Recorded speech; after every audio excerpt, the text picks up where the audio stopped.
Ladies and gentlemen, we will begin shortly. Welcome to our first ever hybrid forum for 2023, and we have an excellent lineup in store. Bismillahirrahmanirrahim. In the name of Allah, the most merciful, the most compassionate. Yang berusaha, Datuk Tahniah binti Haji Jaman, the Director of Sabah State Education Department. Yang berusaha, Dr. Haji Kasim bin Tusid, the Head of Learning Sector, Sabah State Education Department. Mr. Yahya bin Mustafa, Language Unit Senior Assistant Director. Our distinguished forum panelists, Sabah State Education Department officers, school improvement specialist coaches, invited guests, ladies and gentlemen. Assalamualaikum warahmatullahi wabarakatuh. Good afternoon and a pleasant day. Salam JPN Sabah, sepakat Sabah hebat. Welcome to the International Colloquium SISC Plus Malaysia 2.0 online forum entitled Coaching and Mentoring Towards Sustainability of Education. I am Saidatul Izdihar, your MC for today. Before we move to the forum session, I would like to invite Tuan Haji Asmalizan bin Muda for the prayer recitation. Please welcome.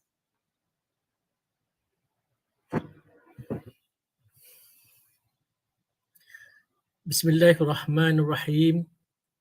Alhamdulillahirabbil alamin wa aqibatu lil muttaqin. Wassalatu wassalamu ala nabiyyina amin wa ala alihi wa ashabihi zahirin wattabi'ina lahum bi ihsanin ila yaumiddin. Ya Allah, ya Rahman, ya Rahim, sesungguhnya kami menadah tangan kepadamu menzahirkan rasa kesyukuran atas iradat dan kudratmu yang telah menentukan dan mengizinkan kami untuk berhimpun pada petang ini di dalam International Colloquium SISC Plus Malaysia 2.0. Ya Allah, ya Tuhan kami, di sepanjang colloquium ini berlangsung, kami memohon limpahan rahmat dan pertolonganmu agar segala keputusan dan ketetapan dapat disepakati dan diredai olehmu demi menepati matlamat segala keputusan dan mencapai objektif serta memenuhi keperluan SISC. Anugerahkanlah kami kebijaksanaan, keadilan, keberkecualian, ketelusan dan ketulusan sebagai prinsip asas dalam membuat sebarang pertimbangan.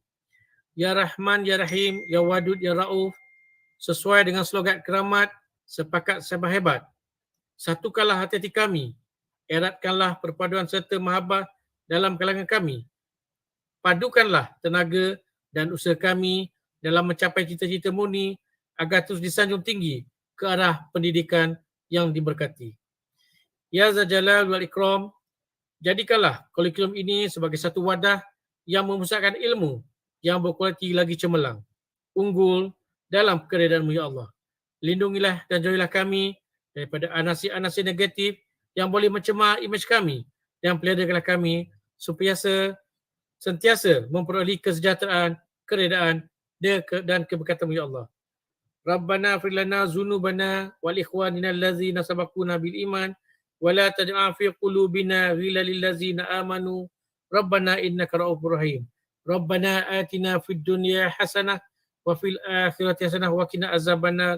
Subhana rabbika rabbil izzati amma yasifun wa salamun alal mursalin walhamdulillahi rabbil alamin.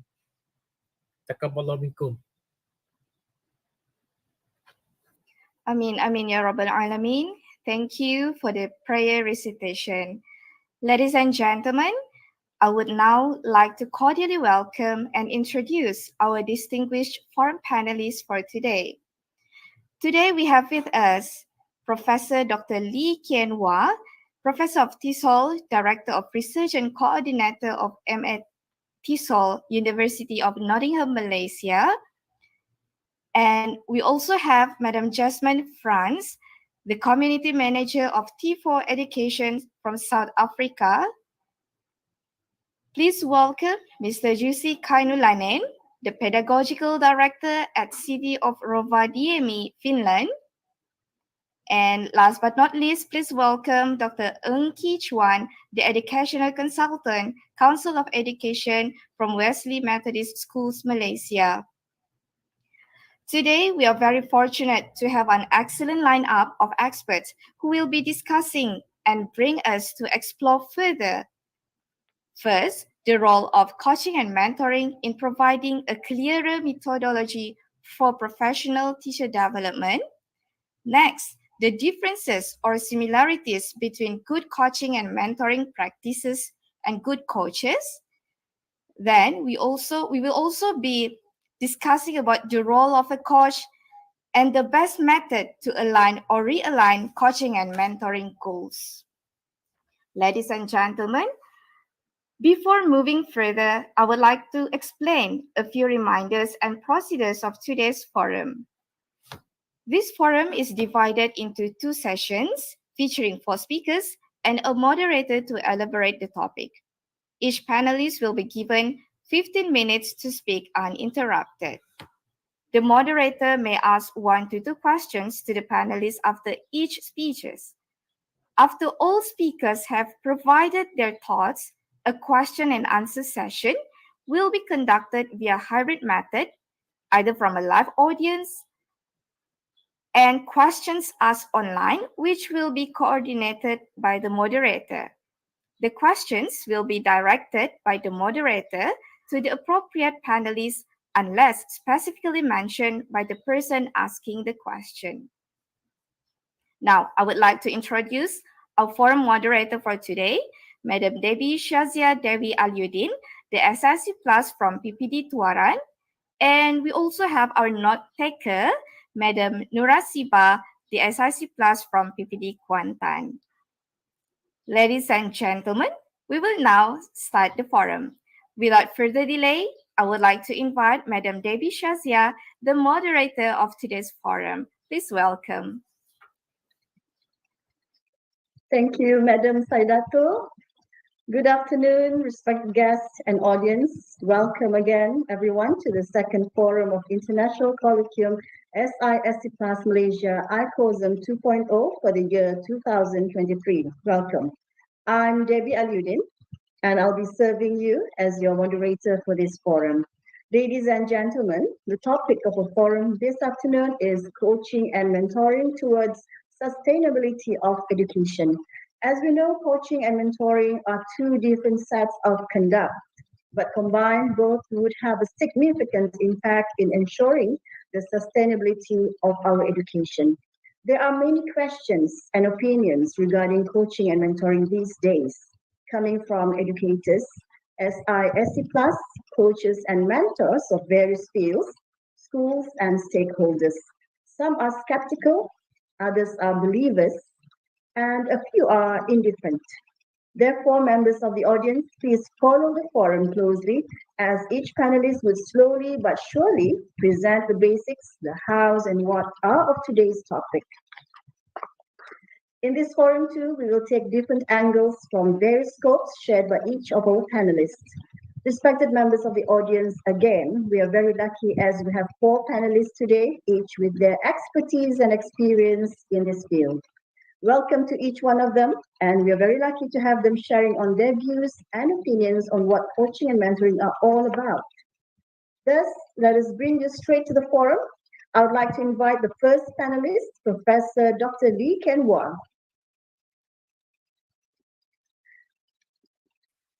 Let me share something about our dear professor. Hello, Professor Lee. How are you today?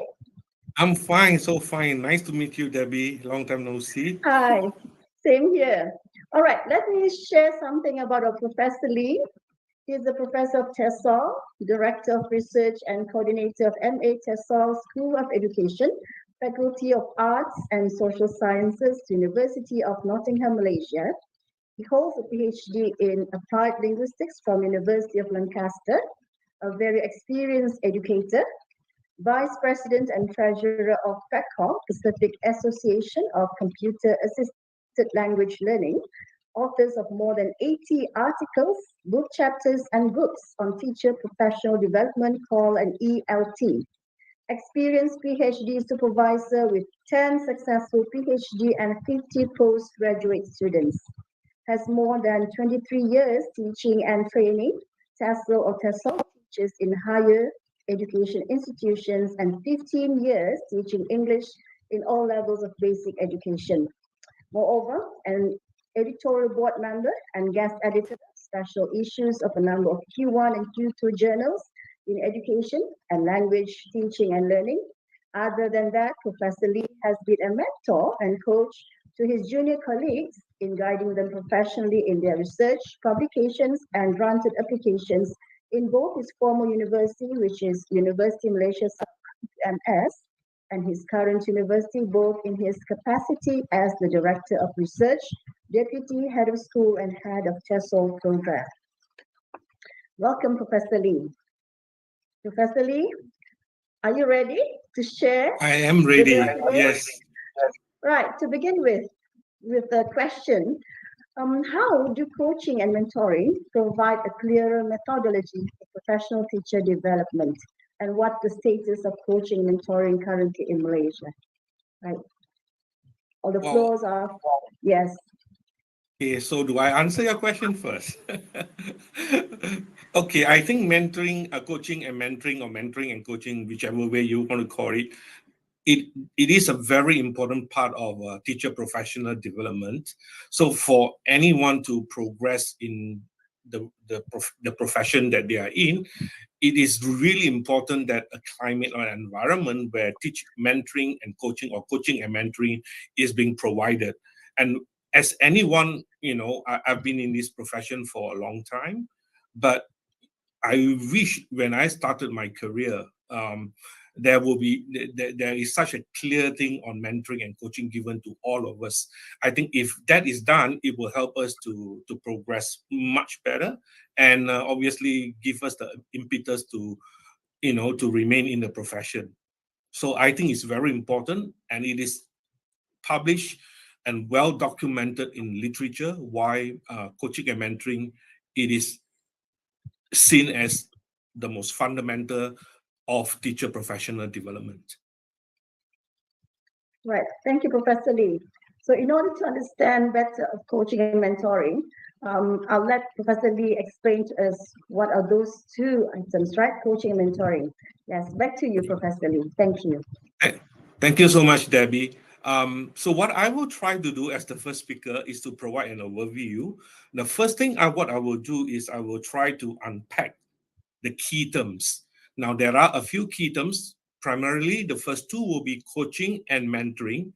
So these two terms, I will attempt to define what they are, and obviously to look at the similarities and the differences between coaching and mentoring. Not that it matters a lot, but it's actually important to really know the slight differences between coaching and mentoring.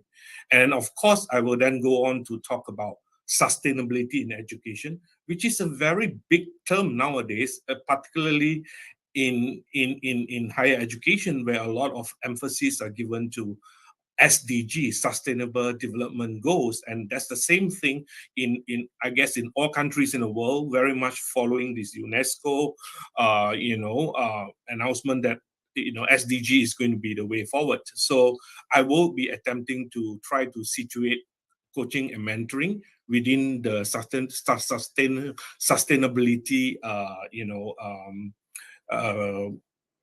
overarching frame. And so I will be trying to also share a framework that probably we can talk more about it. And then, of course, finally, I will be bringing in some related literature concerning the links between coaching and mentoring, and how coaching and mentoring can help to enhance learning as well as students' success in whatever that they are doing. So after all, our main clients are the students. So how can coaching and mentoring help teachers? And in that way, how can teachers help their students in progressing?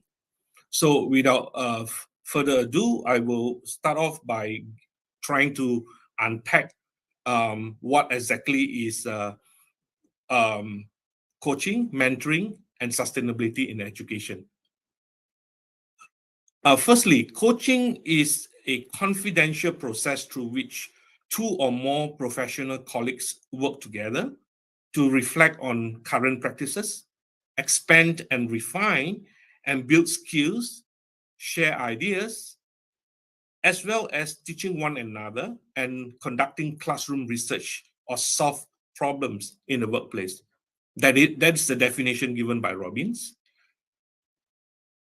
The second term relates to mentoring. By the way, do I upload my slides here?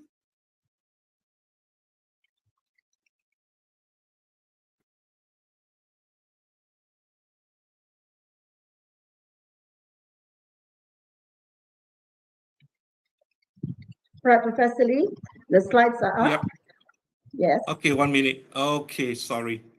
So I think the team will edit that later. Okay, no so worries. do I control the slides from my side, or I don't have control now over the slides, do I?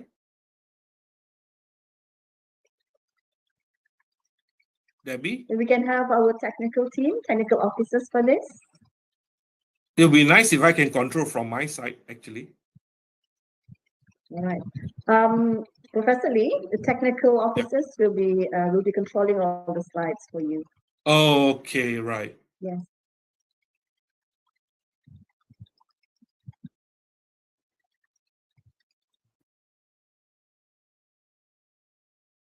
So how it is? Yeah, okay. So I've already talked on this. Can I move on to the next slide, please? I've touched on this as well. Okay, right. Can we go back, please? Wow, it seems to have the whole thing is a little bit misaligned. Okay, right. Coaching. The second term that I'll be touching on will be on coaching. And coaching, according to Robbins, is defined as a confidential process through which two or more professional colleagues work together to reflect on current practices, where they expand, refine, and build skills. They share ideas, they teach one another, they conduct classroom research, and they solve problems in the workplace. The next term I'll be touching on is on mentoring. Mentoring it relates mainly to the identification and nurturing of potential for the whole person. And usually it is a long-term relationship where the goals may change, but are always set by the learner. So the learner owns both the goals and the process. Moving on to the similarities and differences between coaching and mentoring. Now, the word coaching and mentoring, as mentioned earlier by Debbie, they are often used interchangeably. So it is important to get to understand what are the similarities and the differences. So while both strategies, mentoring and coaching, support individual career development, they are not really the same. So if you're running a career development program, or for that matter, you're the head of the school at your organization, it is important for us to really understand the differences and the role each practice plays in an individual's development experience. Coaching appears to be more skill-based. So for example, in peer coaching is based on mutually working together to improve teaching skills in order to improve student learning. Whereas mentoring involves an element of counseling and professional friendship. And usually, one partner is more experienced and the other a beginner. So when I serve as a teacher myself, I have, unfortunately, during my time 30 over years ago, there was hardly any coaching nor any mentoring provided to me. But when I transitioned from school to university, I had a chance to be mentored by my senior colleagues. And also I sought out mentors from other public institutions so that I could learn from them. So from my experience, coaching and mentoring, they are very important for us to be able, for us to function well in our job so that we can be the best that we can be. Okay, can we move on to the next slide, please? Okay, so mentoring enables an individual to follow in the path of an older and wiser colleague who can pass on knowledge, experience, and open doors to otherwise out of reach opportunity. And I find that very, very helpful when I transition from a teacher to become a teacher in university. And mentoring is often a temporary collaborative relationship.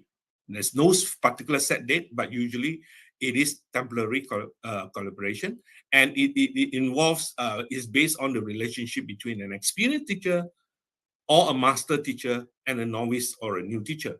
And usually, as mentioned earlier, the goal is to provide the teacher, the new teacher or the new lecturer, in my case, with a support system that can help him or her in order to succeed. And the most important takeaway is that research has shown that there is a really strong connection between teacher collaboration and student achievement. And that teachers who are mentored are more likely to remain in the teaching profession than those who are not. So if you are mentored, you are properly mentored by your skilled colleagues in your school, then your chances of burning out and quitting will be less. Okay, so that is very important in a lot of schools where a lot of senior teachers are retiring. Can we move on, please? The next slide. So here is an attempt where I try to provide a kind of a summary of coaching and mentoring, looking at the differences between coaching and mentoring. So if you look at the similarities, there are three areas: similarities in terms of purposes, roles, and relationship. They are similar in a lot of ways. Both coach and mentor, the purpose is to help us to grow, to develop, and help people to realize their full potential, while also, importantly, getting the results that we all want. In terms of roles, it can be teacher, consultant, learning partner, coach, coachee, mentor, mentee. And usually the relationship is built on respect and trust, and they tend to be supportive in nature. So those are the similarities. The differences, there are slight differences between a coach and a mentor, both in terms of the process as well as the focus. In terms of process, for a coach, the coach aims to draw out knowledge that resides within the coachee, while for the mentor, it is about sharing knowledge that resides within the mentor. So one is more transactional, the other one is actually more about learning from one another. So it involves, the process will also involve questioning, where the coach engages in inquiry and guide the coachee. This will be focused on more by the next speaker, Dr. Ng. As well as in the case of mentor, it is about more like, because it is from a master to a novice, it involves sharing, telling the mentor, telling and sharing his or her expertise, and offering advice, answers, as well as solutions to the novice teacher. In terms of focus, the primary focus of a coach is to provide, is to develop strong problem solver, while for the mentor, it's about assuring the problem is being dissected and solved. Okay. As for the secondary focus, a coach actually does exactly what the mentor does, and the mentor for secondary focus is to develop strong problem solvers. So you can see the role slightly changes between the mentor as well as between the mentor and the coach in terms of the primary and secondary focus. Let's move on to the next slide. This is another, if you like, nicer and clearer, probably, demarcation of the differences between coaching and mentoring. Now, The similarities are in the intersection part of it, which I've already touched on. I will not want to talk too much about. In terms of coaching, however, the coach, in coaching, it is coach driven. The coaches are as usually assigned, and the coach usually will help to facilitate learning to help the coachee achieve developmental goals. You'll be able to get more of this later on by my fellow colleagues will be sharing more on that. And usually in coaching, the program is targeted towards leadership or high potentials. So developing, if you like, a kind of a plan. And usually coaching is short term. It can range from 3, 6, or 12 months. Whereas for mentoring, usually it is mentee driven, right? So it comes from what the mentee wants, and the mentor will guide. And mentees and mentors are usually matched together. Usually in certain organization, it is matched. Otherwise, it is what you initiate, the mentee initiate who you want to be mentored with. And mentors actually share knowledge as well as experience with the mentee. And it could involve a broad pools of participants as well. And usually it is long term. Okay, can we move on to the next slide, please? Thank you. Okay, so the next and the final term that I would like to unpack or elaborate a little bit further is on this particular term called sustainability in education. Okay, so sustainability in education came from sustainable development that was first started by Brandon et al. In 1987, talking about development that meets the needs of the present without compromising the ability of future generations to meet their own. And after that, in 1987, that the definition of sustainable development has expanded to also include the wider issues about safeguarding the Earth's life support system on which the welfare of the current and future generations depends on. Next.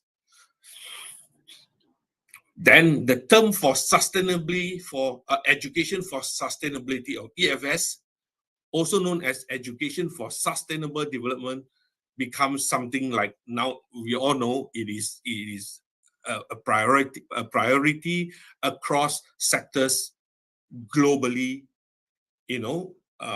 How we are in our attempt to achieve sustainability in everything that we do.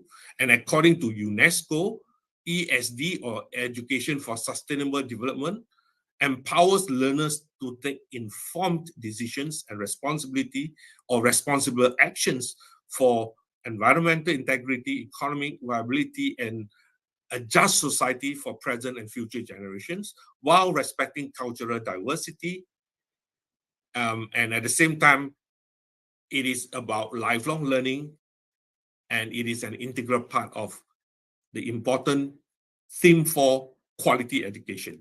So ESD is holistic, is transformational, and it addresses learning content, outcomes, pedagogy, and learning environment. It achieves the purpose by transforming society. Okay, let's now zoom into the details of it. The next slide, please. So, let me introduce a framework for sustainability in education. Now, in this forum, this colloquium, I would like to share a model that is being published in the journal called Sustainability. In a short while, you'll be able to see the reference, where we try to, by sharing this framework, we hope to be able to have a holistic understanding. At the same time, let's try to unpack and deconstruct that framework. Okay, and the main thinking behind that framework is based on systems thinking, and also using a participatory approach. And this framework aims to facilitate the process of sustainability transformation through education, and treats education for sustainable development as the means for bridging the gap between the current unsustainable state and the desired sustainable one that we want. So let's look at the graphical representation of this framework. in the next slide. So the current state is unsustainable. So if we are talking about making coaching and mentoring a sustainable enterprise in all our schools, not just within our schools, but also hopefully within the whole environment, our education environment, it is important to make sure that it is something that is not ad hoc, but something that is sustainable over the long term. So the present, this is the current situation, to a more sustainable state that we want, that will become part and parcel of all teaching institutions, if you like, where teachers will be coached and mentored. So it involves education for sustainability, and there are 5 steps involved. Okay. All right. First, Professor having Lee, a vision. Yeah. I'm sorry. So what we are looking at is the combination of both coaching and mentoring are very essential. They're very important in ensuring the sustainability of education. Yeah. So how do we ensure that coaching and mentoring is sustainable within our institution? So in this case, let's talk about a school. And likewise, in my current place of work, will be in a university. How do we ensure that it is sustainable? It's not something that is done, at an ad hoc basis. It should be something that is part and parcel, part of the ecosystem of where we work. So for that to happen, there are 5 steps involved. First is about having that vision. Okay, we have to create a joint vision from participation from various stakeholders involved, and then talk about conditions that will enable that to happen. And then moving on to talk about what are the competences needed. Dr. Ng will talk more about this, I'm quite sure. Yes. And then moving on to, how do we ensure that education for sustainability, these competences can be introduced over time. And then last but not least, to monitor and to evaluate, the progress as well as the achievement. Because there's no point talking about sustainability if we don't monitor and we don't evaluate the progress as well as the achievement. So all right, that is that model that involves. So if you look at the next slide, the 5 steps are listed clearly. So it involves a participatory vision. Okay, a participatory vision. In the first one is about involving collaboration of all parties and stakeholders involved. The second step involves enabling conditions for sustainability through a process called backcasting. Essentially, backcasting it involves the process where we project the desired outcomes, and then we work backwards to understand what is needed for its realization. All right. And the third step is about identifying competences. This is important. What are the competences needed for it to be sustainable?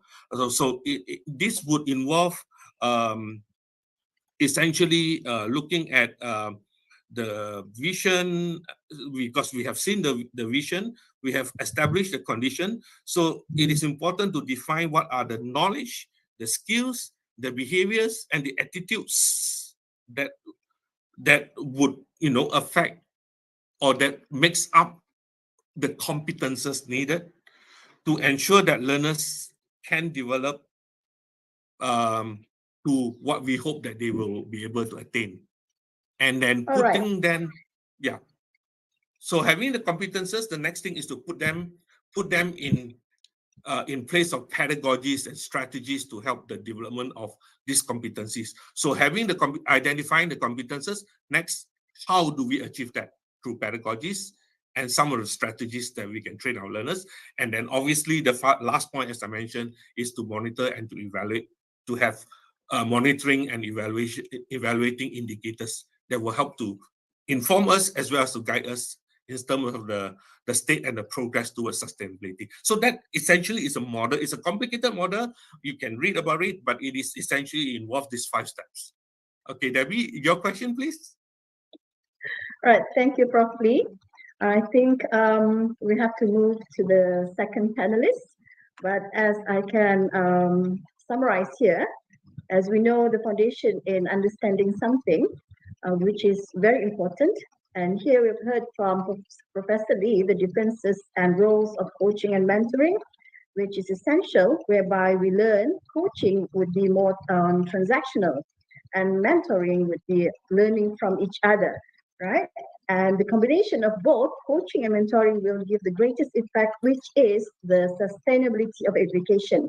But we need to follow the 5 steps you can see on the screen here, whereby we need to monitor and evaluate indicators, right? In order to ensure the progress of our coaching and mentoring. Thank you, Prof. Lee. Thank you very much for the sharing. Yes, nice having you here. Right, ladies and gentlemen, we've got to understand what coaching and mentoring are and the importance of these in sustaining our education. Let us delve deeper by inviting our second panelist, Dr. Ng Kee Chuan. Dr. Ng, hello, Dr. Ng, how are you today?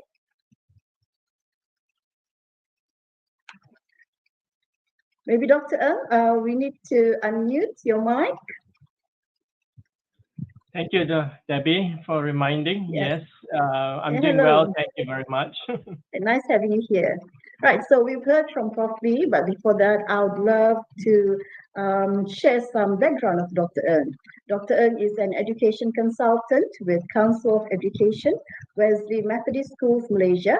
He graduated in Master's School of Divinity, USA, having a doctorate in practical ministry, and also did his Master's in Science Education from the Institute of London. He was the Vice Chairman of Sabah Interdenominational Education Committee, author of over 50 books and published 20 articles, formerly a teacher educator with Institut Pendidikan Guru Kampus Gaya before his retirement in 2016. Dr. Ng formerly led the training of SISC Plus, specialist coaches of the Ministry of Education on the national level when SISC Plus was first mooted and introduced. Currently, he is actively involved in training and coaching teachers in private and international schools. While serving on the Council of Education, Wesley Methodist Schools, he is helping in formulating and introducing a new custom-made curriculum entitled Worldview and Spiritual Formation. This will be implemented both on-site and online on a regular basis, which will kickstart in March 2023.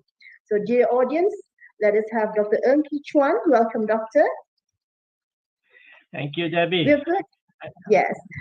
We've heard from Prof. Lee regarding coaching and mentoring and its relation with professional teacher development, right? So, what are needed to become a good coach? Yeah, over to you, Dr. Ng. Thank you for asking that question. I can jump straight into it, and I just want to thank the Prof. Lee for giving us a very good undergirding of coaching and mentoring. I like to share very personally from my experience of coaching and mentoring, and I like to touch on 3 domains of good coaching and mentoring practices. The 3 domains, as we can see in this slide, are the affective, the emotions, cognitive, which is mostly to the intellectual or mental, and the psychomotor, which is the skill sets that we would like to see when we do coaching and mentoring. Now, the first thing that I like to say about the affective domain in CNM, coaching and mentoring, is that I find that we tend to neglect the affective element and go straight into the transactional element. Allow me to unpack what I mean by this. When I was in Gaia, we had what we call a 3-year teaching school project. It means that we lecturers go to school to actually teach the classes. And that was a big order, because when I went to conduct that coaching or rather that program, what I found is that I felt that I was actually intruding into the classroom of a science teacher. So I found that I really had to break the ice. And how I did it was that I told the teacher that let me start teaching first, not you. Let me do it so that you can then critique me, and whatever happens in the classroom, we can discuss very openly. Why did I do that? Well, first of all, I think it is to build a safe environment. Very often, the coachee or the mentee uh, feels very uptight because they feel that they are being judged. Therefore, I had to try to alleviate that kind of a feeling by giving a safe environment. Secondly, I think when it comes to effective, the methods of trust has to have certain level of respect, as Dr. Lee said just now, to sustain that relationship, to sustain the progress and development that we want to see. And that is why I believe that more and more our coaching and mentoring must focus on the teacher and let the teacher drive it. We cannot force them. We cannot make it happen in their lives if they don't believe in it. And so that's why the effective element is very important for the CNN. The second thing about the cognitive domain in CNM is that we tend to be didactic rather than dialectic.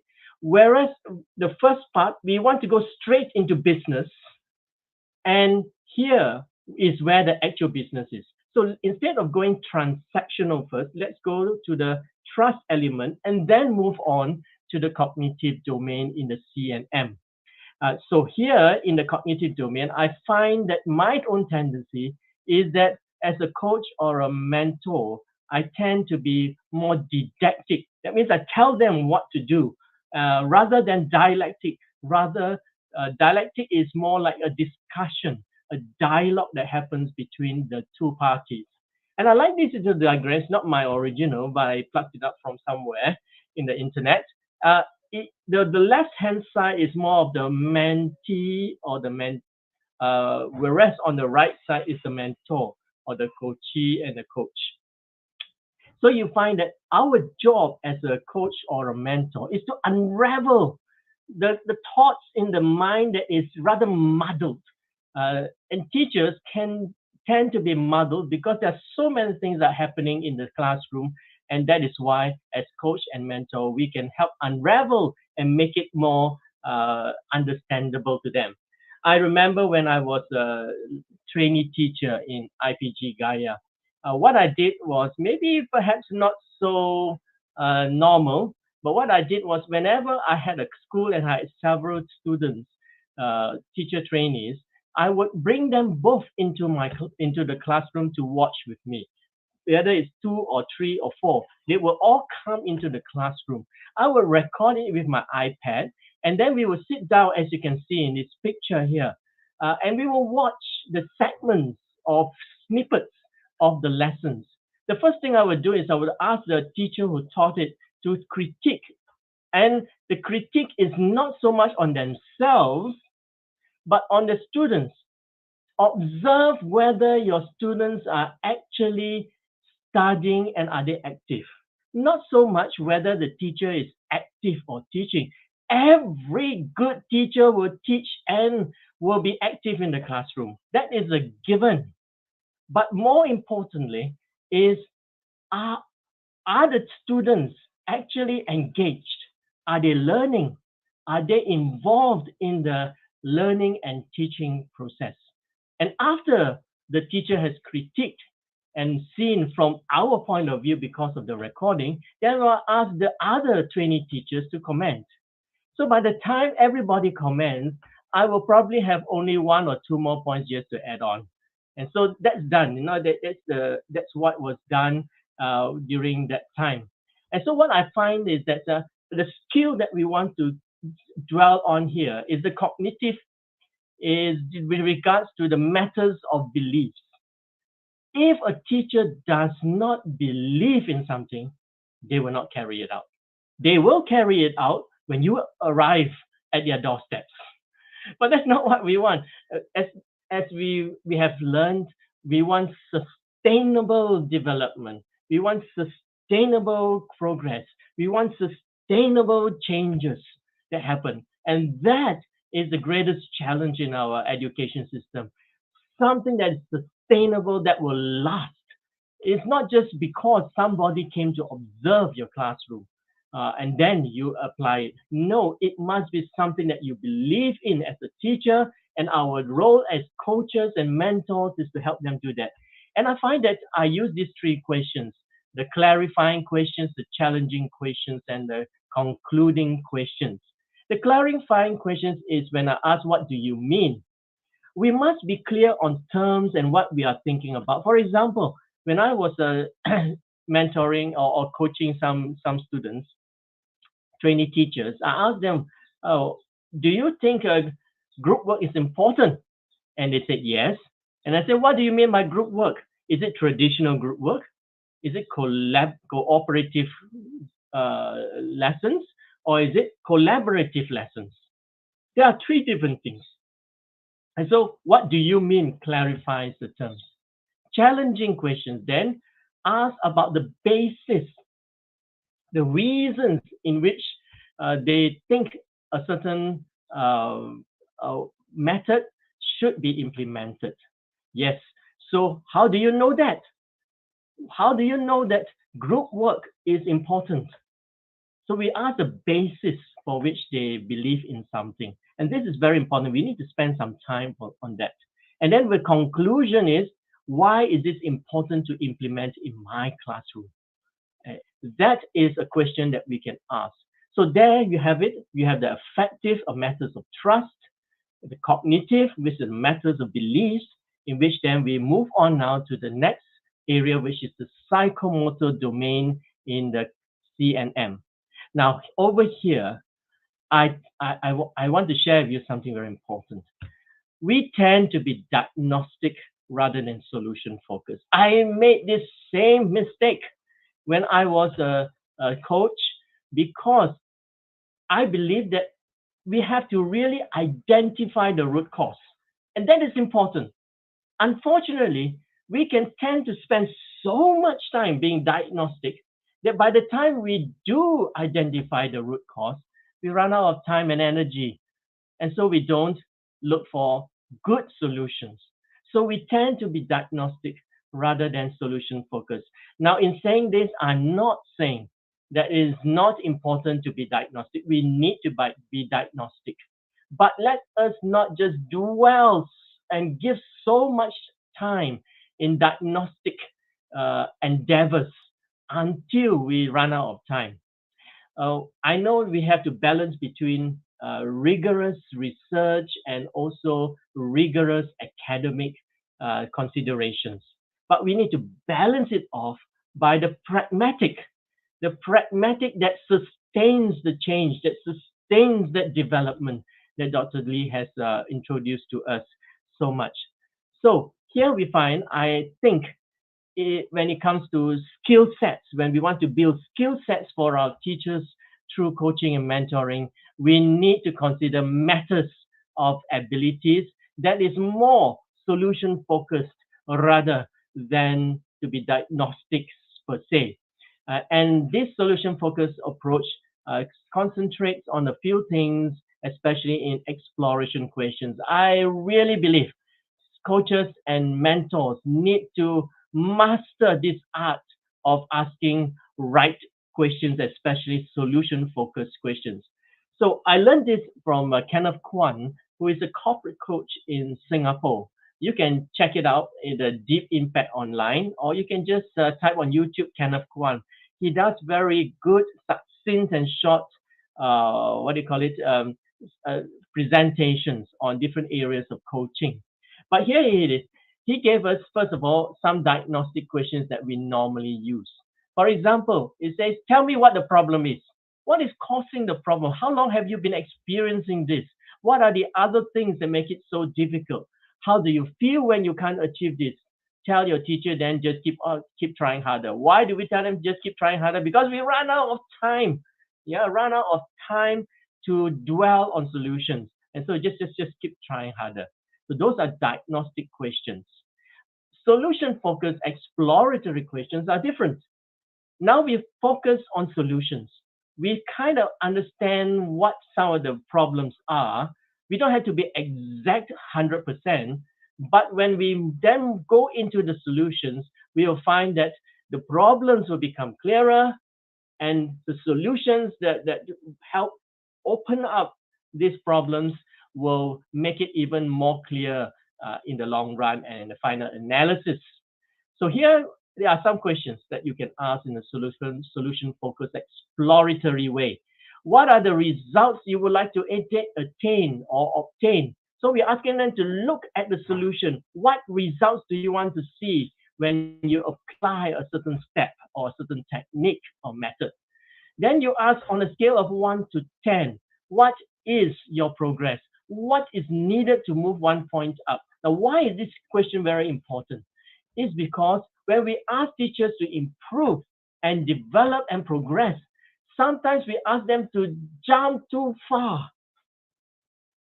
People will tend to want to make progress when you give them something that is achievable. And so if we ask them, if a person's teacher says, well, we have group work, I think I'm somewhere at 4. Then you ask them the question, what would take to move from 4 to 5? And then he would think of a more practical and achievable goal for themselves. And success begets success.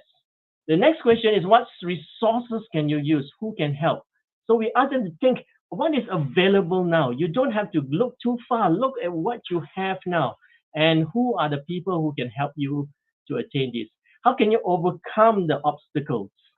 This is very important so that they know and try to take some steps to overcome it. When you attain your objectives, how will you feel? We ask them to look forward to the success. Give positive feedback to the teacher about what impressed you during that time. So there you have it, the solution-focused approach. This, in summary, it goes something like this. What we want or wish, what works, then we move to what works. Next, we go on to what ways, and then what's a win or a wrap. When we ask questions that are in different forms of these 4 questions, and progressively, we move towards a solution-focused approach. And I believe that if we take into consideration the 3 different domains, we will be growing ourselves as coaches and mentors. Thank you so much for this opportunity to share with you some of my experiences and my learnings during these years as a coach and a mentor. Thank you, Dr. Ng, for the sharing. Ladies and gentlemen, I'm sure a better understanding on both coaching and mentoring are being placed in us after the second, both the first and second panelists from Professor Lee and Dr. Ng. Right, so as we've heard from Dr. Ng, we've understood that what are coaching and mentoring, what are needed, right? And how do coaching and mentoring contribute to the sustainability of education? And we've heard from Dr. Ng the 3 things that we need to know, which would be to gain trust from our teachers, and how to be dialectic, and the solution-focused exploratory questions. Thank you very much, Dr. Ng. Right, ladies and gentlemen, from here, we would like to welcome the only rose among the Knights of Shining Armors. Please welcome Madam Jasmane Frans, Senior Manager of T4 Education UK. Hello, Madam. Hello. It's good to be here. Good to hear these Sabahan voices, and I'm honored to be here. Thank you for inviting me. All right, nice to know that, Madam. Good to have you here too. Right, Madam Jasmane holds a BA with honours in education from Canterbury Christchurch University, UK, and accredited coach from International Coaching Federation of Leap-Ed Services. She has an advanced TESOL or TEFL diploma and also a diploma in education South Africa, has a qualified teacher status from UK, a community manager for professional development across schools internationally, a global ambassador for sustainability and achieving the 17 SDGs, an online coach and mentor for educators internationally, an educational advisor, consultant, and coach in Trust Schools Malaysia, the head of technology and teacher in the UK. Chair of Early Learning Forum for 36 schools in South Africa. Madam Jasmane is skilled in managing global online learning, coaching and mentoring, EdTech, global networking, learning design, youth empowerment, school leadership, and teacher training. So, members of the floor, ladies and gentlemen, let us welcome again Madam Jasmane Frans from T4 Education UK. Madam, we've learned the status and basics in coaching and mentoring from our first and second panelists. Now, I'm sure a lot of people would like to know, how do we begin as both a coach and mentor? How do we sustain our roles as a coach and mentor? And how do we know when do our roles as a coach and mentor are no longer needed by coaches or teachers? So the floor is yours, madam. Thank you so much for that. I am really excited to be here, and I want to thank Dr. Ken and Dr. Ng Kee Chuan for the input. You know, it really made my role easier and my function here today easier. Thank you for pointing out the differences between coaching and mentoring and how it can really impact transforming education in schools for teachers. And I'm really thankful for Dr. Ng also for pointing out, you know, achievability. Now, I'm going to focus on what I need to present, and that's the role of a coach. I've been asked to kind of speak about where to start and how do you sustain it, because this can be really scary for our teachers. Where to start? Why do I have to go speak to someone about my development? And will I be able to sustain what they recommend or suggest? And that's the mindset, because if you walk into schools, the first thing that teachers think is that you're coming to tell them what to do, because that's the culture. And the role of the coaches is to change, to help change that mindset. So I've got on my slide now, you can see that a coach primarily supports, and that's the first thing at the top. A coach communicates, listens, respects, fosters trust, and what I would like to highlight is equips. People think when you come into a school as a coach sometimes, or just as an advisor, if they see these people, that's important, is to come solve problems. A coach comes or goes into a school to equip others to solve problems, to find their own solution. To continue, a coach needs to have purpose. What is the purpose? And how do you actually operate to be purposeful? You have to start somewhere. You need to establish an accepted, agreed partnership with the school and individuals rooted in integrity, respect, and trust.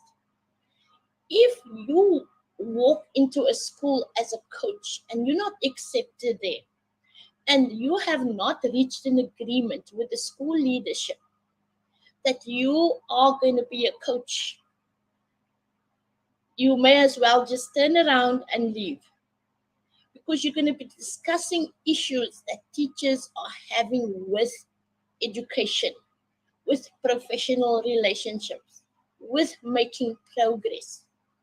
So you need to be a welcome figure walking into a school. A coach needs also to demonstrate the ability and competence to function effectively as a coach, as a human being and a working individual. People will always criticize what you do or evaluate.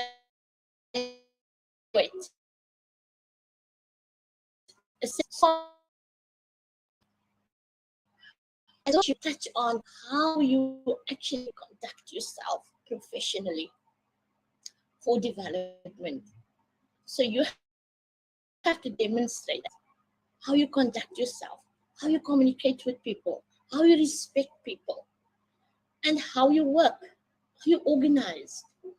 As a working individual, are you coming in and showing them that actually the work I do is making an impact? It's establishing and it's working its way through transformation. The next thing is important, that's really important, is how we interact with self and others to function effectively in and outside school. Are you happy with yourself? Do you believe in yourself? Does that come out of you? Does that show? Is it displayed every day? And sometimes we need to think about, I can't only show this in school. If someone sees me in the mall over the weekend and I shout and I argue with my husband or my children, what impact is that going to have when I go back into that school on Monday? Servant leadership is really an important factor to consider when you're a coach. Because you go into a school or any other area, coaches don't just go into school to serve humanity. You need to think when you go into a school, I am going to develop people and not projects. And that should be the focus.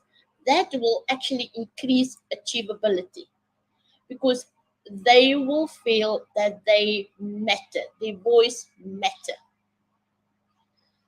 You need to be an advocate for teacher voice, like I just said. You yourself need to believe that coaching will amplify teacher voice to achieve a quality education for all. And I go back to sustainability that Dr. Ken addressed. We have all these buzzwords without action sometimes. But if we give teachers a voice through coaching, a confident voice, a voice of, I can achieve this, I can do this, and I'm confident to say it. It becomes an accepted method to establish change in a school. That is what the role of a coach is. The next slide, I'm focusing on the character traits of a coach. A coach needs to be able to demonstrate active listening. Active listening. Are you really listening?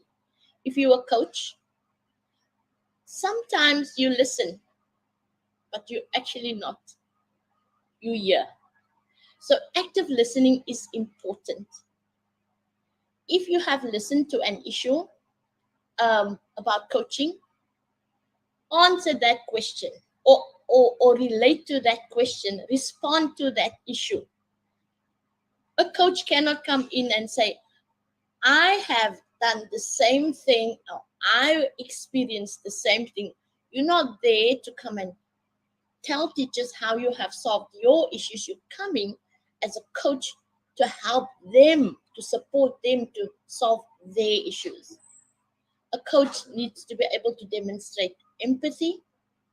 Sometimes teachers come and they have real issues and it could be personal, but you need to know how to show empathy. Even if you know that this is a teacher that never does their work, you are there to come and find solutions, help them, to support them, to get out of that box that they're in, that they feel they cannot develop and grow. Integrity. Not going to say much about that. It's self-explanatory. You have to have integrity. You have to show that you're an honest, trustworthy person. You have to have patience. Patience links to active listening. Sometimes, especially today, where we are impacted with the internet and we want, everything is instant. It affects your personality, your professionalism, how you respond, and how you listen to questions or teachers. You have to have patience to listen and show them that you're listening. And you have to have patience with their progress, how they progress, what are their barriers to achieve what they want to achieve through coaching. The last one I would like to say is wisdom. You need to have wisdom, or go back and seek wisdom to deal with issues when you speak to teachers, when you're coaching teachers. Ask yourself, would that be a wise thing to do after a coaching session? If I go back, would it be a wise thing to say whatever I want to say? So wisdom forms part of this, because sometimes people are scared to use this word in the educational realm, but I use it because sometimes we act on what we learn from the internet, our theory. We need to have wisdom, and wisdom is a deep character trait that's really needed. When I go to the next slide, the role of the coach, sustainability. A coach is supporting individuals to improve their performance as educators. Support. Goal. You're going in to equip individuals to feel empowered to find their own solution. And sometimes this links to believing in themselves. Because if you equip, if you say, what is your options? What are your options to change the way you teach? What are your options to improve the method that you are actually implementing now? This individual needs to be able to actually verbalize that. And until such a time, you are equipping yourself more if they can't verbalize it. A coach needs to know that the coach and the coachee are contributing to the bigger picture. Firstly, the coach are contributing to the wellness of the coachee and the development of the coachee. But the coach also needs to know that that needs to happen for self. And when they've come to that realization in that agreement, when they are coaching, they are contributing then to the bigger picture, because if you feel that this is working, the word will go out and you can start contributing to the wellness and development of others within the school. It is also of utmost importance that adopting a coaching leadership style, right, needs to be coming from the school leaders. If they feel they don't want to be coached and all the teachers needs coaching, that's maybe not a good place to start. Everything starts with effective leaders, everything. So a coaching leadership style is important. Going into a school, where I had the most success is when a leader was open to coaching. Just asking me, what is this coaching thing? Is it going to work? Is it going to help me? That's informal coaching. The minute that question comes, the coach moves in and explains the benefits and how it can transform that particular leader and their school. And then investing in a coaching culture school-wide. It is really, really important to think about that. If you're letting a coach or the SISC Plus come into a school, that's the first step of investing in a coaching culture. The coach come in, the coach is seen as someone to come support, someone that's coming to believe, someone that's going to make things, help make things achievable for teachers. To the next slide. I would like to use this visual to leave with you. Sustainability. Ask yourself the question. Look in the mirror and ask yourself, what do you see? What do I see? The next question, how can I improve? The next question, what do you want to see as a teacher, take a hard look as a coach. And this slide, especially because we are talking about the role of a coach, I'm saying, what do you see when you look into the mirror and you're a coach? How can you improve as a coach? What do you want to see? And how can you help others? You've got your qualification, you've got everything, but is it really working? So that wraps it up for me and my input. So thank you very much for listening. Thank you for inviting me to come and do this. I am very happy to be here, and I hope that what I've done is going to help Sabah schools believe in coaching. Thank you. Ladies and gentlemen, thank you very much to Madam Jasmane Frans of T4 Education UK. Thank you, Madam. Right, Madam Jasmane has shared with us on how to gain both trust and belief, whereby a coach needs to equip others with skills and knowledge to find solution on their own. And this trust and belief need to come from school authorities and teachers. So as a coach, how do we actually empower them? Right? How do we actually gain their trust and belief? So coaching, like she said, coaching will amplify, ensuring to teachers' voice, right? And she did mention about the school ecosystem on coaching culture, which is actually very salient, very important to us. And a coach needs to show good examples in of schools in order to gain both trust and belief from our teachers. And they need to have respected character traits in terms of empathy, active listening, integrity, patience, trustworthiness, and of course, wisdom. Right. Hence, the role of coach is to achieve sustainability in education by guiding our teachers with this. So, in overall, the roles of coach actually matters a lot, and it gives a big impact, great impact to our teachers as well as the school authorities. Right. Thank you, Madam. Thank you very much. Right. You're welcome. Ladies and gentlemen, we've heard from Professor Lee, Dr. Ng, and as well as Madam Jasmane. So we're up to our final panelist, the fourth panelist today of the forum. And I'm sure our forum is getting more and more interesting. We've understood what are coaching and mentoring, what are needed to have all the 5 steps of coaching, right? And what are needed, what are the tools mentioned by Dr. Ng, and what are the roles of a coach as stated by Madam Jasmane.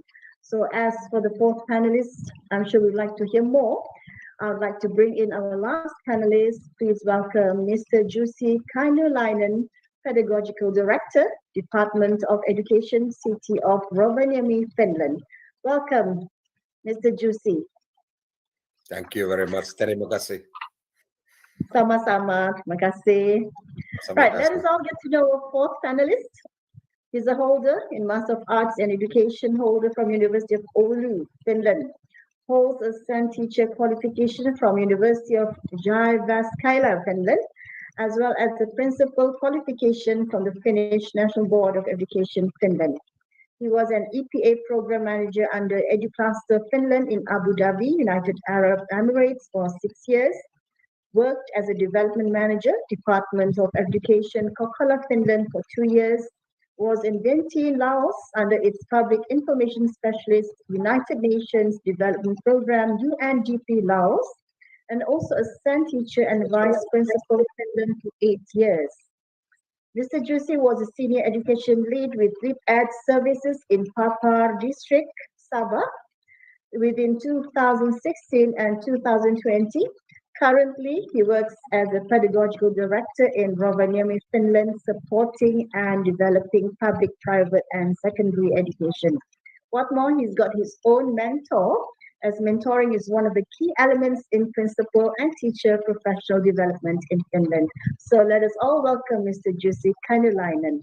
Mr. Jussi, we do understand changes are something inevitable and explicable. What more after the endemic? So what is the best method to align or perhaps realign the coach and coaches' goals to provide sustainable education? Over to you, Mr. Jussi.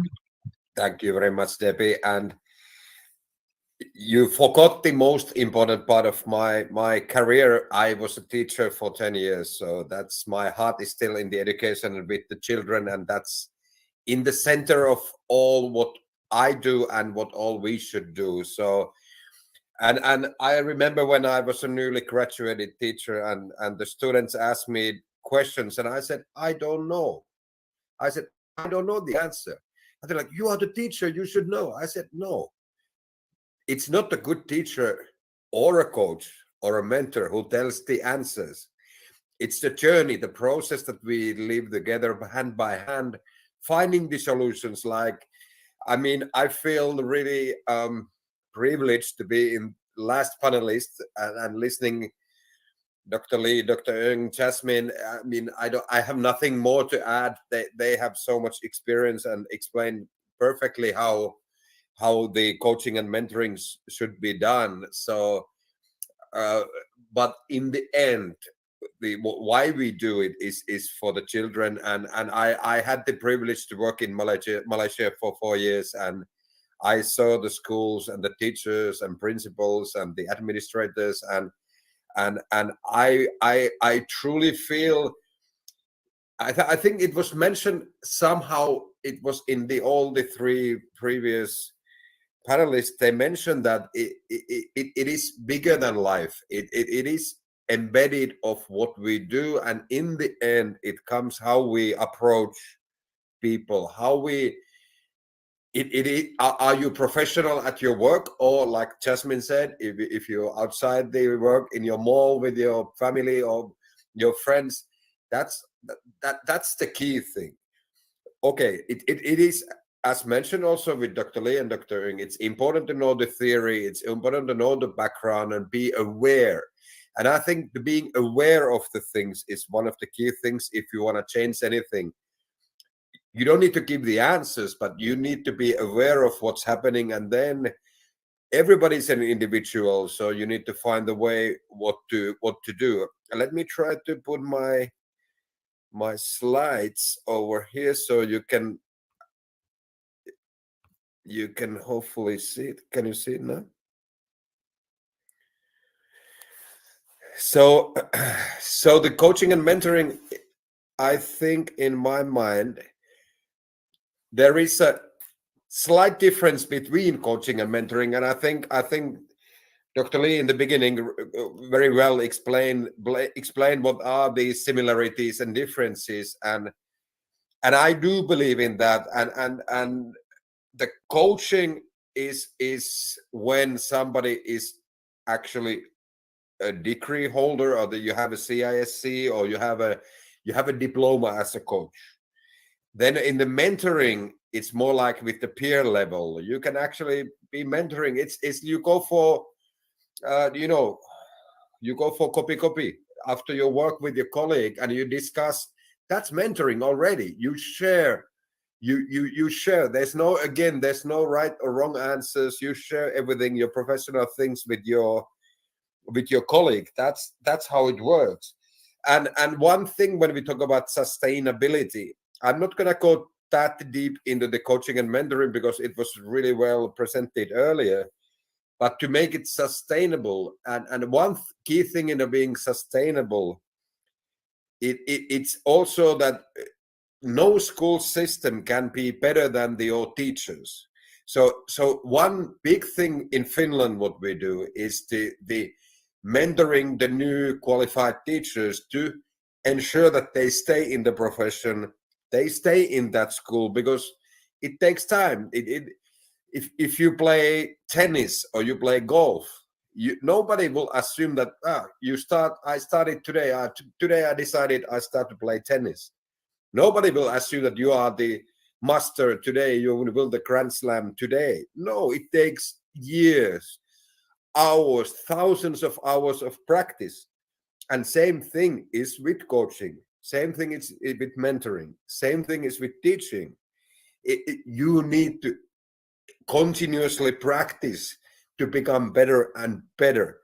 And I think the key is that nobody's perfect.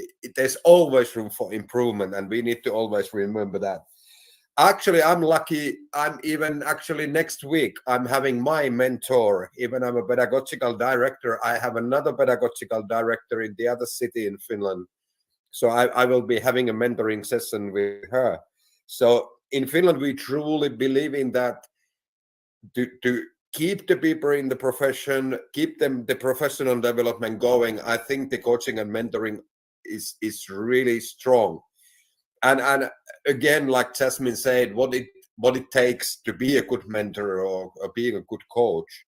There's a lot of these elements, and in the end, I feel is that you are really you need to.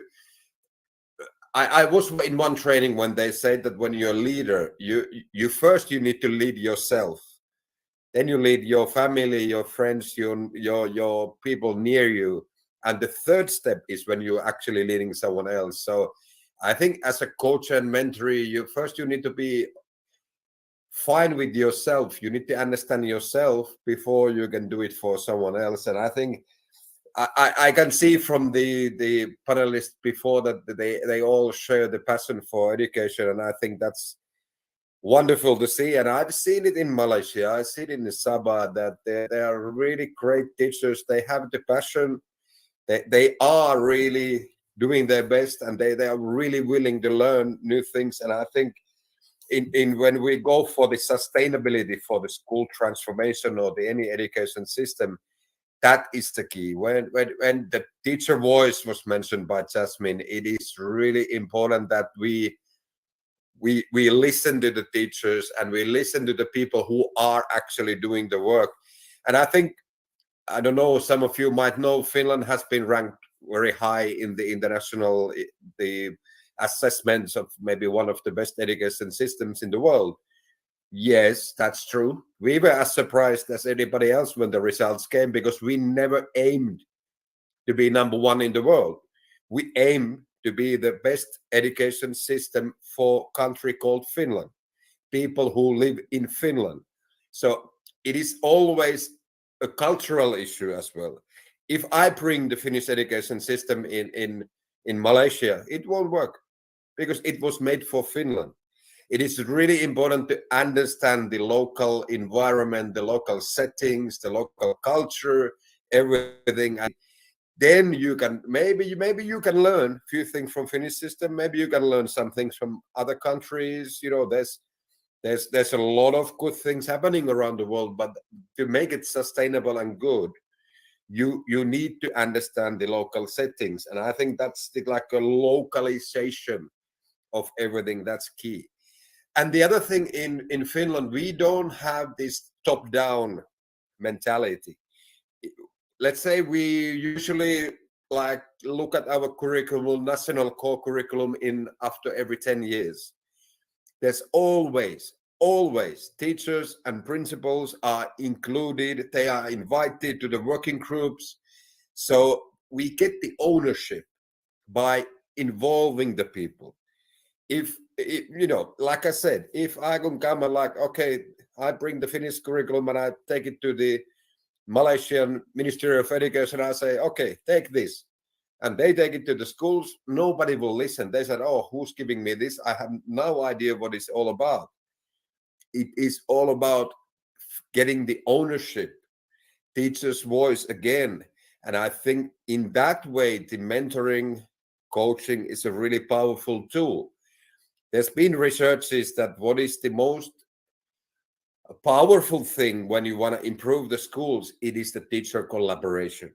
And I'm really big fan of that idea. I think as much as you can collaborate with each other, with your colleagues, with your peers, you can have your mentor, you can have your coach. That is actually improving the school system.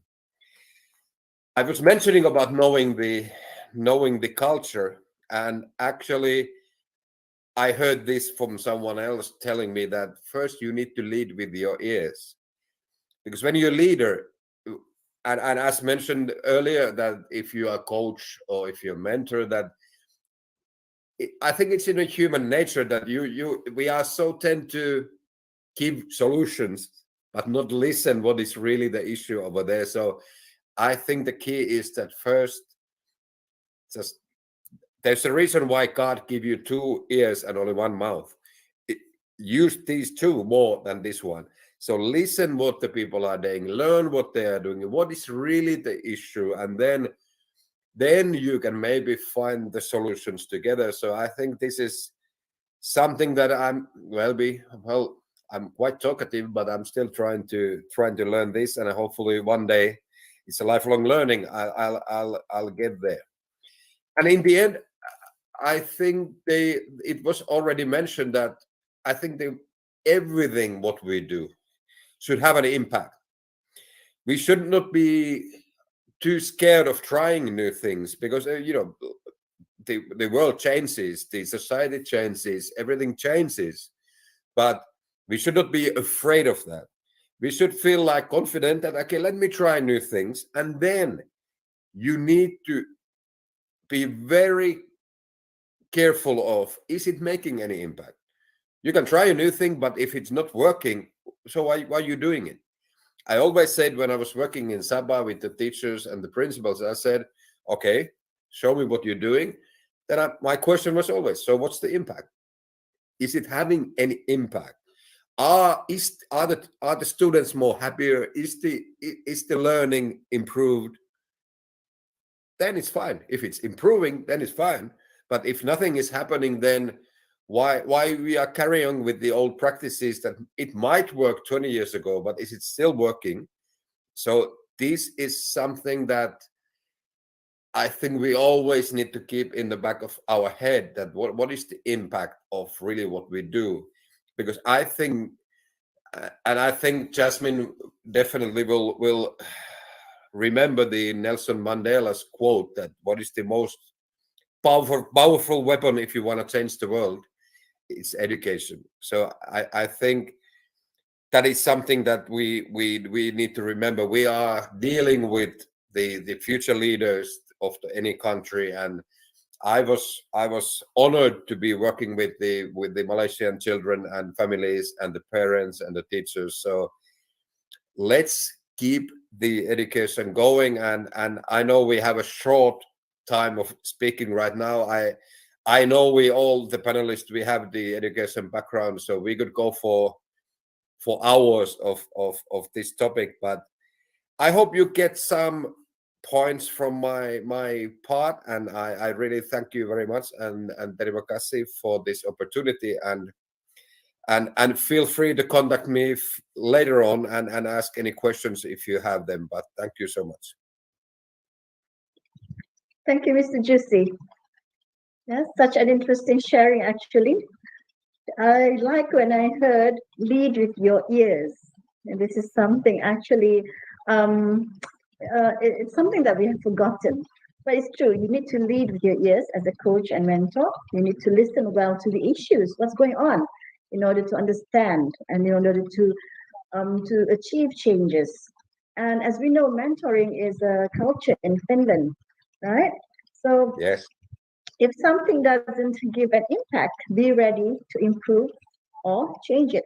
As simple as that, right? Yes. And everybody's happy. Yes. Yes. And, Right, but and Debbie, of you are course, welcome yes. to Finland anytime to experience that. Thank you very much, Mr. Jussi. We would love to one day, hopefully, right? All right, now, ladies and gentlemen, like Mr. Jussi has mentioned, coaching and mentoring is a journey, right?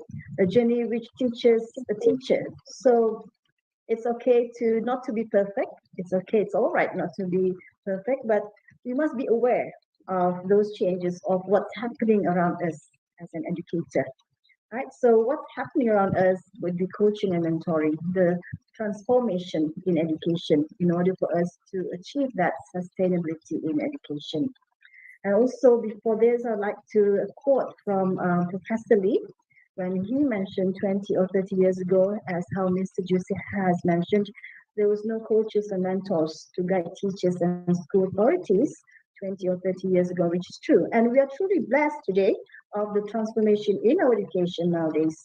So let's give each other some chance and give the best for our younger ones. That's what we actually would like to achieve.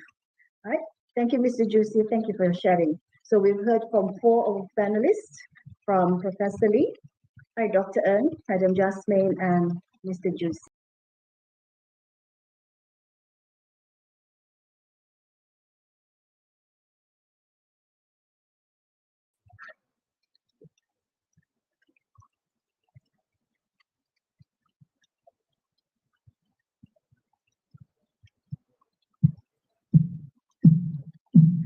Thank you very much.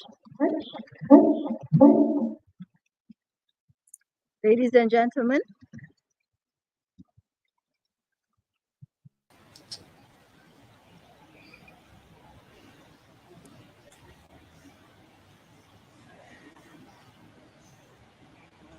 right, ladies and gentlemen, we will begin the question and answer session.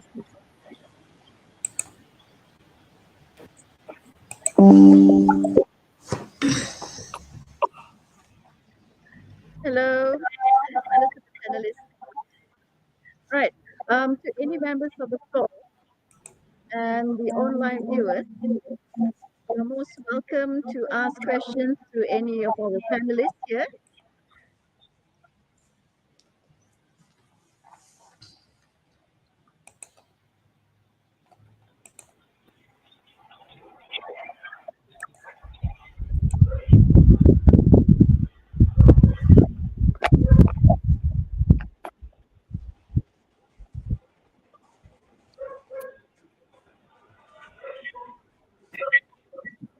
Say hello to everybody. Okay, this is what's going on here in Ming Garden Hotel Ballroom, everyone. Say hello to our panelists. We've got Professor Lee Kean Wah, Dr. Ng Kee Chuan, Hello. Mr. Jussi Kainulainen, and Madam Jasmane Frans.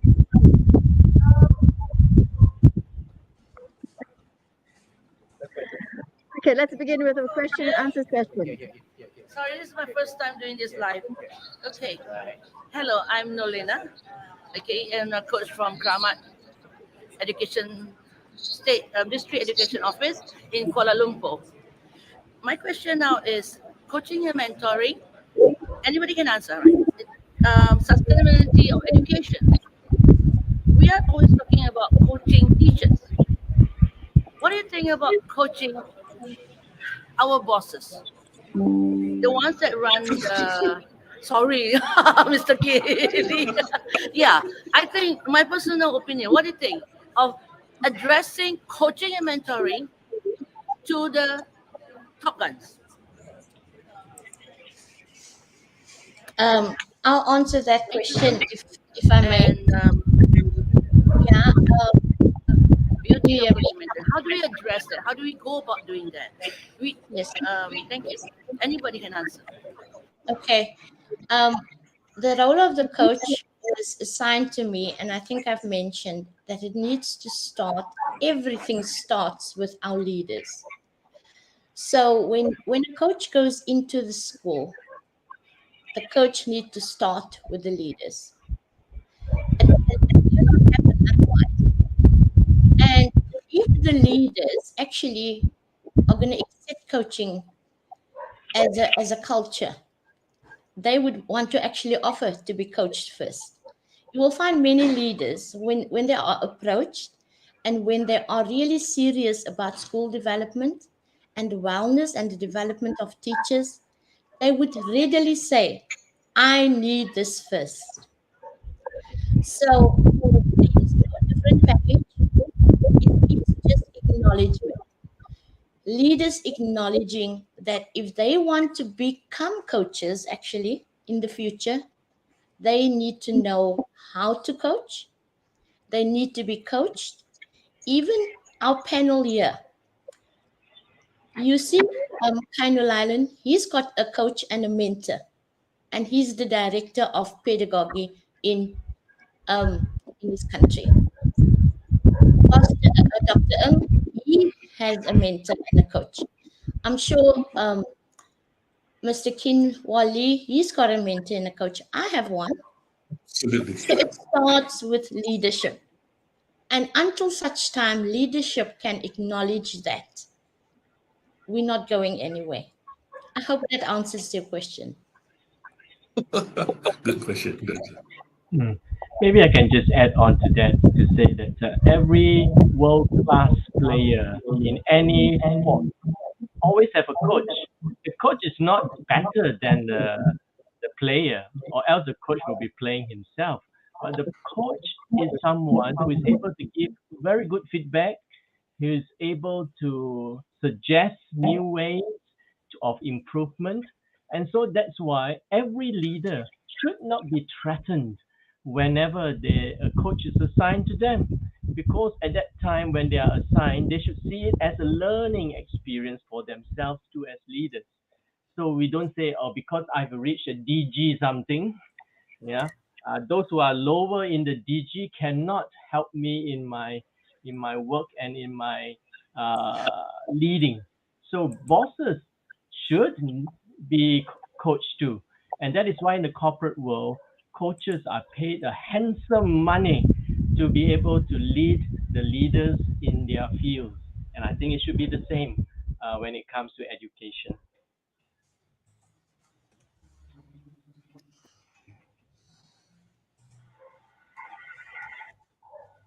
Thank you very much for the feedback, Dr. Ng and Madam Jasmane.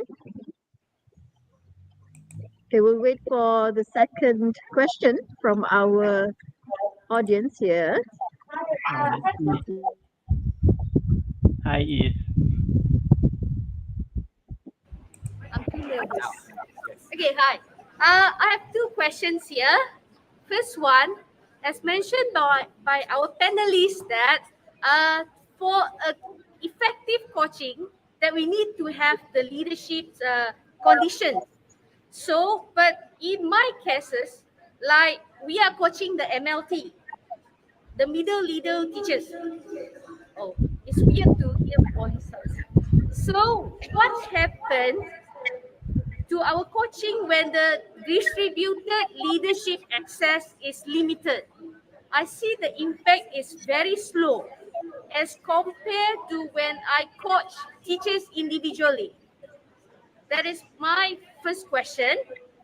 My second question, with the restructuring, instead of becoming just coaches, we are becoming like school superintendent.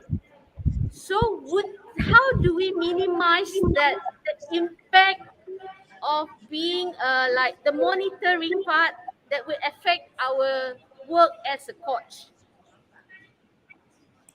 Do I get my questions across? Yeah, thank you. Fantastic questions. Very good. Very, very good question. I don't attempt to. I'm not so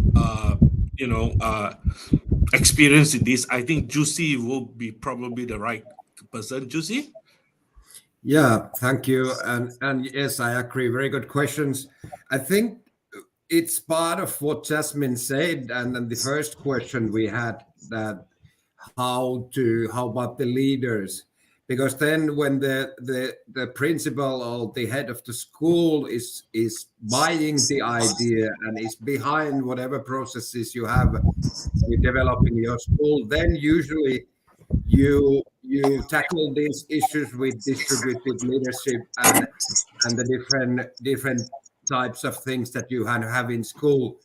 So I guess the easy answer would be that distribute more, but of course it's easier to said than done. And I think it requires again a lot of courage from the leader to give out the power and distribute the leadership. That really is a sign of a really strong leader and independent, confident leader, that you can distribute your leadership. So again, I think it needs to this coaching, mentoring, like I said, it's in all levels. And that's why, like Jasmine said, we need to start from the leadership. And then I think we can solve those issues. And then the second question, I think it's very important in any position or anything we do that the roles are very clear. So when you are a coach or you are a mentor, you are not an inspector at the same time. So you might have in your organization, you might have different roles. Like I can be a pedagogical director, but if I'm coaching someone or mentoring someone, then I make very clear that I'm only doing that. I'm not giving advice of the principal how they should run the school or how the teachers should develop their learning environment or anything.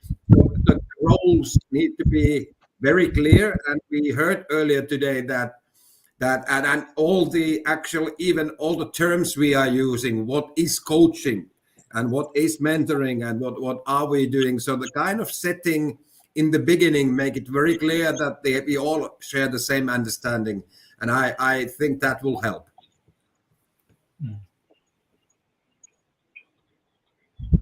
Maybe I will attempt to add on to question about how to reduce this element of being seen as a superintendent. That is why I shared with you in my segment that I actually asked to teach first, so that they can critique me, in my own teaching. And so I would say part of coaching is number one, why don't you try out some paired teaching? And then it becomes a collaborative effort then. And the teachers would then begin to see that you are not just someone who is like last time when I played the role as a lecturer who come to evaluate and give you points and give you marks for your practicum. So if you see coaching as in first of all a collaborative effort, then do some ways in which you actually collaborate and not just sit at the back and then give comments. Get involved. And so sometimes it could be involving. Let's plan a lesson together and teach together. Why can't we do that? We are coaches. We know, we have taught before in classrooms. And if we enter a classroom, we get to know the students. Don't just focus on the teacher. Get to know the students, get to know their names. Call some of the students. And when the teacher needs some help, you go and help. I don't think that is really wrong once you have built that trust with the teacher. And this will reduce being seen as a superintendent. I know that sometimes that is easier said than done because you all have a certain set things that you have to fulfill. But slow down, and be humanistic about it. They are human, you are human, and so form that trust. And I think Jasmane has said trust, and Dr. Lee also has said trust is most important. It has to be seen as something that is safe, and then they will be able to move forward. And if I may just add one point, I'm just essentially, using Jussi's word, actually, you lead by your ear. I think importantly, particularly people at certain positions, I think sometimes we need to really, be humble, come down, bring yourself down and try to understand where our colleagues, the challenges that they are facing. And instead of trying to, again, borrow the words of Dr. Ng, trying to diagnose, we help them to look for solutions together. So if we approach it in that kind of manner, in an environment where, Dr. Ng has pointed, Jasmane has pointed, it's about the trust, about a safe environment where we all can operate. It's okay to make mistakes, it's okay to fumble, but, we are in this together. So if that is the kind of environment that we can cultivate and embed it as part of our professional practice, as Jussi has always been emphasizing, why it works that well in Finland, it's not that they have a magic wand. No, it's because they listen. The leaders are not leaders in the sense of giving direction. Jussi, correct me if I'm wrong, the leaders actually go down and work together. So when you have people working together, hand in hand, in facing a particular problem, then no problem is too big. It's no longer a case where I ask you to do, I order you to do, you follow me. It's not going to work. I mean, if there's anything, I think most of us in this profession, I've been in this profession for close to 37 years. If there's anything, if you want to make change, the only way is to be able to, you know, just come down and be humble and help your colleagues and grow together. And I think that I hope it answers the question just now about, you know, this. I know the task expected of you because you are trained as a coach, but yet you have to function now more like the one carrying that, you know, that cane to make sure people toe the line like a superintendent. I guess maybe, you know, don't think too much about that. Be more humanistic. Yeah. Thank you. Yeah, thanks. And I saw there's one question towards me in the here. So yes, I fully agree with Dr. Lee. That's exactly how it works. We need to go down and we need to be at the school, be at the classroom with the kids. It's you can lead it from your office or somewhere. Even today, I hope I would be there in a Minka, and it will be way much more fun than talk with you. But unfortunately, it's a bit of a long flight from Finland. But the question about the practice coaching and mentoring in Finland, again, let's keep it clear the difference again between coaching and mentoring. We usually provide the coaching for the leaders. And that's part of our leadership training, that they get some kind of coaching skills. And the mentoring is more like I mentioned earlier, with especially in the beginning of your school career, or if you are a new teacher, you can be an experienced teacher, but you change the school. You go to a new school where you need to learn the school culture, and you need to know your colleagues, you need to know the students and the parents.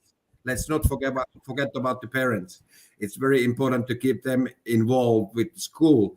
So I think how we embed it is in these situations when something changes. Let's say that you change the school, or you're new in the school, or let's say that we make some kind of new. Well, I mentioned the curriculum, for example. If we renew the curriculum and there's something new happening, so then usually those are times when the coaching and mentoring can take place. Not to mention that we all went through the pandemic. It could be a global pandemic that then maybe the coaching and mentoring, because it also it really is good for the well-being side of it. We always like to talk about the academic part, but let's not forget that we are human beings, and there's this holistic side of all of us and a holistic side of the students as well. So also the teacher, coach, middle leader, principal well-being is very important as well. Thank you, Mr. Jussi. Thank you to all of our 4 panelists. And members of the floor, online viewers and respected panelists, that was the final question of our Q&A session. So thank you for all the questions. We hope this session helped a lot to understand better of coaching and mentoring towards sustainability in education. For this, I would like to pass on the baton to our beautiful MC, Madam Saidatul.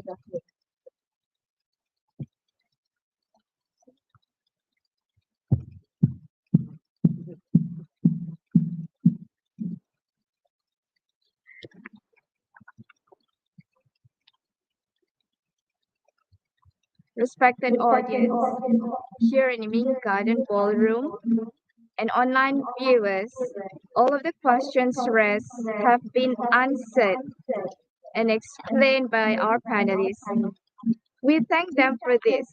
If there are any more inquiries, feel free to reach out to our excellent panelists today. Allow me to summarize the whole forum today. We are indeed truly blessed to have our 4 panelists sharing their views on coaching and mentoring towards sustainability in education. Our understanding of coaching and mentoring slowly escalated until it reaches its highest point.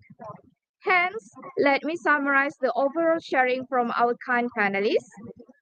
Number 1, coaching and mentoring are different from each other in many ways.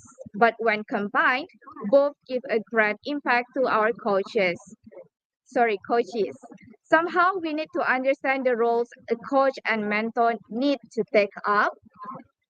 We need to gain teachers' trust, beliefs, and abilities. What should we do to gain this? Through the roles of a coach and mentor for sure.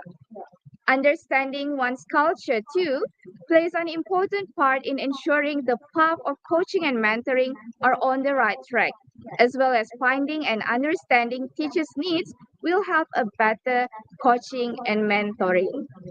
It is all about building rapport and trust in coaching and mentoring. However, it involves everybody's cooperation to ensure its success in schools. Cooperation from the coaches and mentors, the school authorities, parents and the community, teachers and students. Ladies and gentlemen, as we bring our online forum to a close today, I would like to share a quote by Mr. Alvin Toffler. So he said that the illiterate of the 21st century are not those who cannot read and write, but those who cannot learn, unlearn, and relearn. What a profound reminder to all of us. So once again, thank you for allowing us to be here in this afternoon and hope that this forum has given you a clearer understanding of the topic today, coaching and mentoring towards sustainability in education. Thank you so much to all our excellent forum panelists for that very informative and enlightening discussion. We couldn't have done this successfully without our excellent speakers and, of course, our amazing participants here in the ballroom as well as online. Thank you for sparing your time to make this forum successful. So, ladies and gentlemen, let's give ourselves a big round of applause.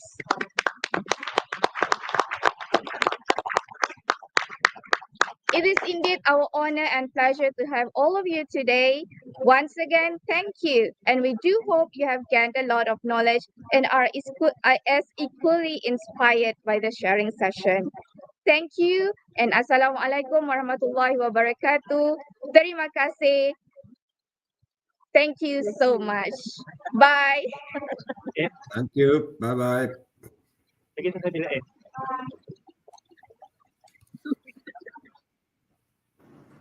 Thank you. Bye-bye. Thank you. Bye. Bye.